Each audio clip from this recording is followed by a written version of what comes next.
Ngayon po ay ika-8 ng Hulyo. Ako si Lorlyn Garcia Velarde, hatid sa inyo ang pinakamaiinit na balita sa bansa dito sa News Force. Sa ulo ng mga balita, Senator Erwin Tulfo nagsampa ng reklamo bunsod ng alegasyong pagtanggap ng maleta. May mga basehan na ang Vice-Presidente sa kanyang mga sinasabi ayon kay Yusek Castro. Pangulong Marcos pinangunahan ng nationwide school-based feeding program and milk feeding activity. Code White Alert itinaas na ng DOH bilang paghahanda sa Super Typhoon. Coin deposit machines muling ibabalik ng BSP. DOT nakiisa sa pagdiriwang ng makasaysayang Wimbledon campaign ni Alex Ayala. Dating DILG Secretary Abalos itinalaga bilang Cabinet Secretary. Patas at pantay na balita, komprehensibong ulat para sa pulso ng masa. Ito ang News Force. Sa ating pangunahing balita, nagsampa ng kasong kriminal si Senator Erwin Tulfo laban sa 6 na individual kaugnay ng mga umano'y mapanirang paratang na inihayag sa isang press conference noong ika-16 ng Hunyo. Para sa buong detalye, narito ang ulat ni Jade Buhoy. I challenge them. Bring it on. Diba? If you have documents, bring it on. Lahat ng dokumento meron ka, mga statement. Pero make sure na yung mga statement ng mga bata mo, suportado ng facts yan.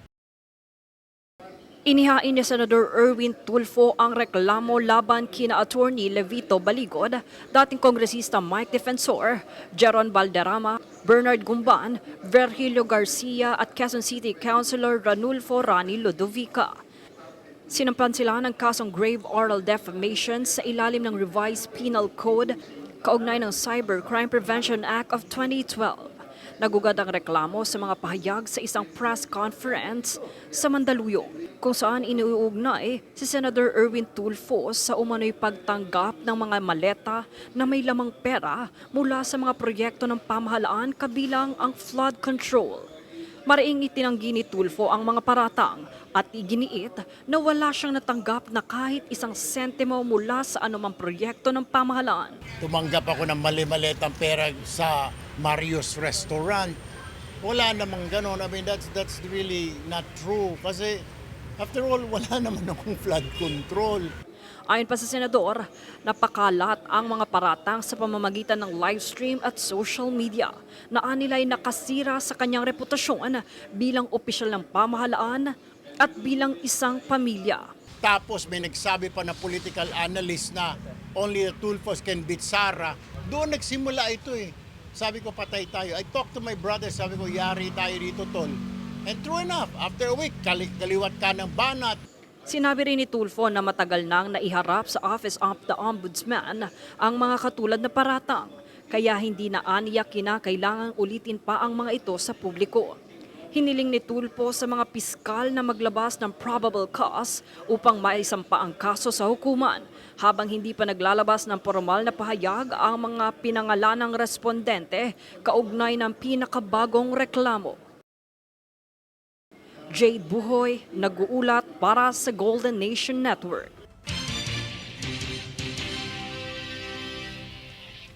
Sa ibang balita, Pangulong Ferdinand Marcos Jr. itinalaga na si dating DILG Secretary Benjamin Abalos Jr.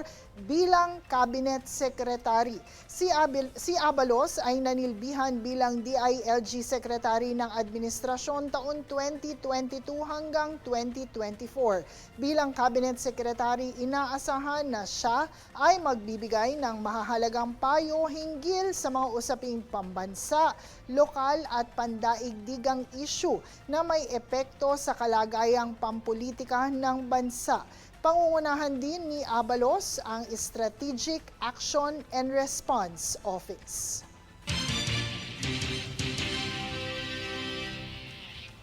Samantala, Yuse Claire Castro ikinatuwa na may basihan na ang mga sinasabi ni Vice President Sara Duterte. Ito ay tugon ni Castro sa naging maikling pahayag kahapon ni Vice President Sara Duterte nang siya ay magtungo sa Senado para makaharap ang kanyang legal team. Sinabi ng Vice Presidente na siya ay magiging duguan pero hindi yuyuko. Yes. So my statement is, in this bloodbath and bludgeoning, I will be blooded but unbowed. Ayon kay Presidential Spokesperson Claire Castro, marami ang natuwa sa pagpunta ng Vice Presidente sa Senado at sa unang pagkakataon ay nagkaroon na ng basihan ang kanyang mga sinasabi bagaman wala pa ring nadinig na pagtanggi sa mga akusasyon sa kanya na nais madinig ng taong bayan. Ating nadinig at napanood na sinabi niyang in this bloodbath, in this bludgeoning, I will be blooded but unbowed. So, meron siya naging basihan at nakita rin natin to sa social media. Mula kay William Ernest Henley ng Invictus. So, kinatuwa natin na sa ngayon ay may nagiging basihan na si Vice Presidente ng kanyang mga sinasabi. Well, anyway, feeling niya na bloodbath ito at alam naman natin na ito ang kanyang hiniling. Siya mismo ang nagnanais ng isang bloodbath. But sa kanyang maiksing salita, kahapon ay wala pa rin tayo nadinig na pagtanggi sa mga akusasyon na ibinabato sa kanya. At hinahayaan na lamang niya ang abogado niya at ito naman ay malamang na kanilang strategy. At hindi pa naman talaga kinakailangan ang presensya ng Vice Presidente sa nasabing hearing kahapon. Pero mas nanaisin siguro ang taong bayan na madinig mismo kay Vice Presidente ang pagtanggi ng mga akusasyon sa kanya, hindi lang puro technicalities ang ginagawang depensa.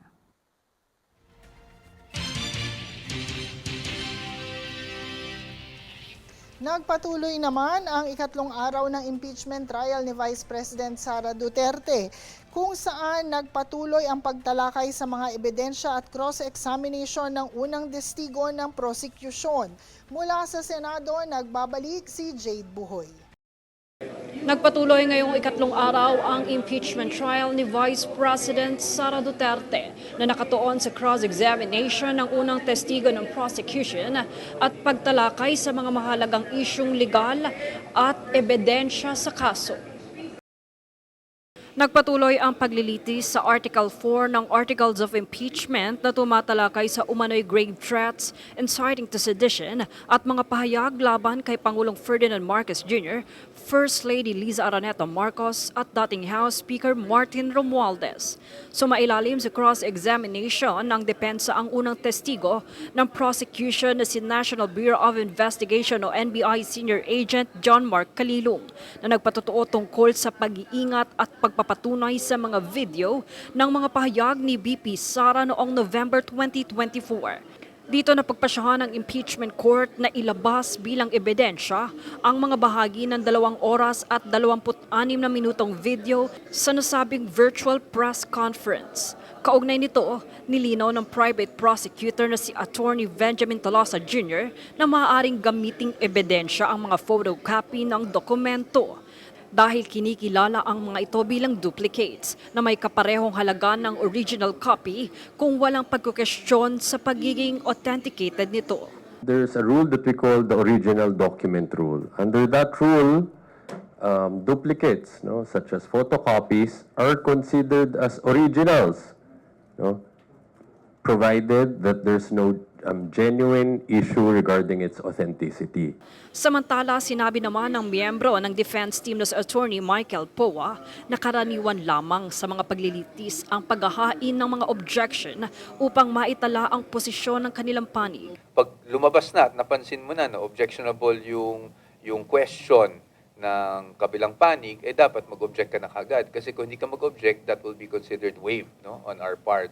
So, ginagawa lang naman namin yung trabaho po namin. Sa pagbubukas ng paglilitis, binigyan din ni Senador Pia Cayetano ang kahalagahan ng pagsunod sa mga alituntunin ng impeachment court na inihahalin tulad niya sa mga patakaran sa isang laro ng basketball. And then sometimes there are also opportunities to question the rules. That's also fine. But that's why we have to stand up and call the attention of the presiding officer when we feel that the rules are being violated. And we will continue to do so when we believe it is necessary in the interest of justice. Samantala, nagpasya si Presiding Officer Senator Chis Escudero na hindi papayagan ang mga kahilingang burahin sa record ang mga pahayag na nabanggit sa paglilitis dahil lantad naman sa publiko ang mga pagdinig sa pamamagitan ng live television coverage. Bagamat tinutulan ito ni na Senador Alan Peter Cayetano at Senadora Pia Cayetano. Magpapatuloy ang impeachment trial sa susunod na linggo kung saan inaasahang maghaharap pa ang House prosecution ng mga karagdagang testigo at ebidensya habang magkakaroon naman ng pagkakataon ang defense team na questionin ang mga ito alinsunod sa mga itinakdang panuntunan ng impeachment court. Jade Buhoy nag-uulat para sa Golden Nation Network.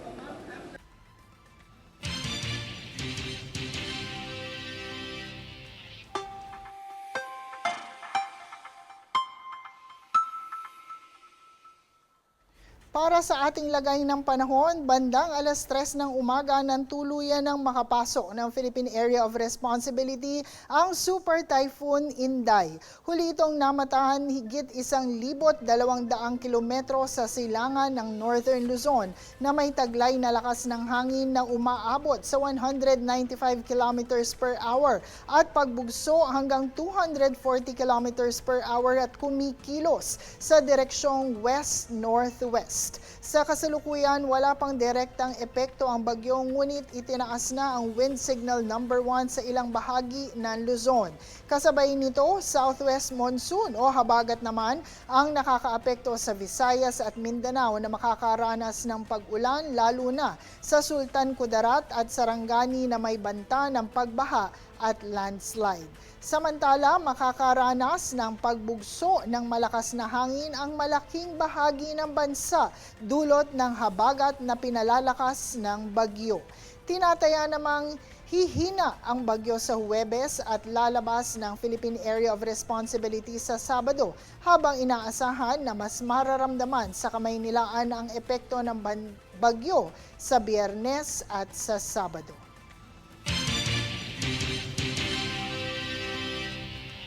Susunod sa News Force. Pangulong Marcos pinangunahan ang nationwide school-based feeding program and milk feeding activity.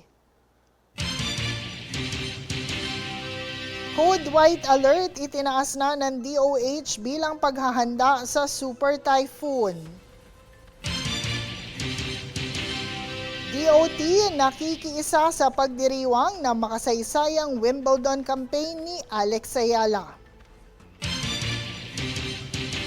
Manatiling nakatutok para sa higit pang mga balita sa pagbabalik ng News Force.